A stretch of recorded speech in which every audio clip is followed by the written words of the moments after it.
let's look at the situation in Prague in the second half of the 19th century situation theater-wise. What kind of theaters, now by theaters I mean opera houses, did we have before we actually built and opened this one? Because maybe you know that in Prague currently we have 3 opera houses, 3 very important opera houses, and this one, State Opera, is actually the newest one. So let's look at the oldest one and let's try to understand why, because it is of course very much connected, why this one was built and opened. So the oldest one is Estates Theatre. Estates Theatre was opened in 1783, meaning that it is more than 100 years older than State Opera.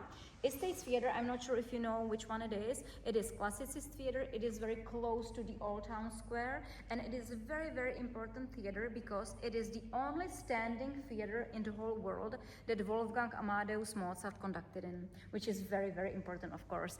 And also one of the most famous operas by Wolfgang Amadeus Mozart, Don Giovanni, had premiere in Estates Theatre. It was in 1787. So this was very, and still is, of course, very important theatre. But as I mentioned, it is classicist theatre, not only if we look at the architecture of that theatre, classicist architecture, but also if we look at music of that time, Mozart's music. So what I'm trying to say is that Mozart composed his operas for about 45 musicians. It is a normal amount of musicians for classicist opera, and it is perfect amount for that period of time.